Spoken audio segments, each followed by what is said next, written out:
The brushes sat in a jar on the windowsill, stiff, dried out, forgotten, like relics from someone else's life. Every morning he walked past them. Every morning he told himself the same thing. I'm not good enough for this. And the worst part? He'd said it so many times for so long, he didn't even question it anymore. It had become the truth. His truth, built brick by brick from one man's words. That's the thing about self-doubt. It doesn't arrive like a storm. It creeps in quiet like water through a crack until one day you wake up and the whole foundation is gone. Then one Tuesday morning something arrived. Not an email, not a notification, an actual letter handwritten, sealed, his name on the front in ink he recognized immediately. Eleanor, his old art teacher. He hadn't spoken to her in over a decade. He held the envelope for a full minute before opening it. Inside, 7 words. I still have your painting. Come see.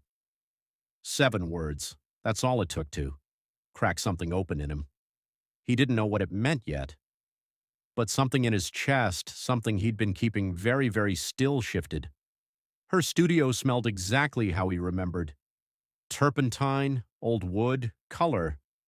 And there, on the wall, framed, lit, hanging like it had always belonged there, was a painting Marcus had made at 17 years old. He stood in the doorway and stared.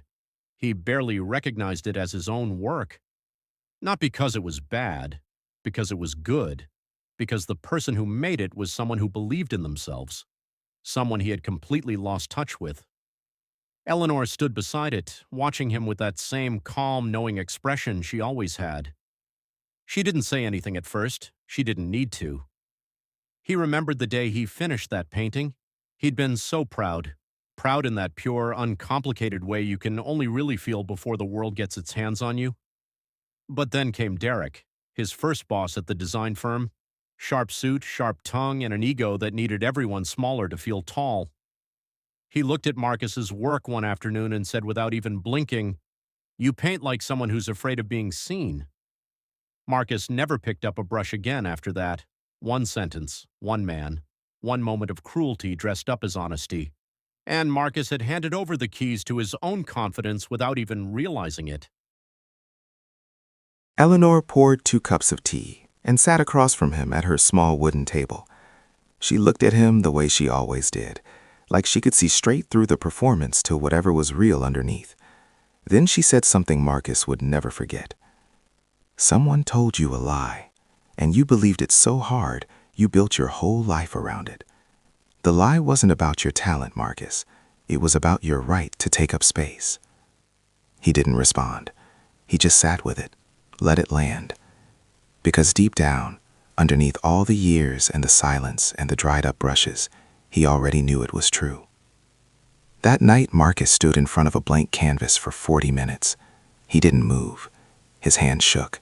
His mind ran through every reason to put the brush back down. But then he thought about 17-year-old Marcus, the version of himself who didn't know yet that he was supposed to be afraid. And he made one stroke, then another. He didn't think about galleries. He didn't think about Derek. He just painted. And for the first time in 3 years, he felt like himself. Months later, Marcus held his first solo exhibition. Not in some grand gallery, in Eleanor's studio. 30 people, fairy lights, and a glass of wine he couldn't stop smiling over. Derek wasn't there. He didn't need him to be. On the way home, someone asked him, "When did you know you were an artist?" Marcus was quiet for a long moment. Then he smiled. "When I stopped asking for permission." Self-confidence isn't something you find. It's something you reclaim, one brushstroke at a time.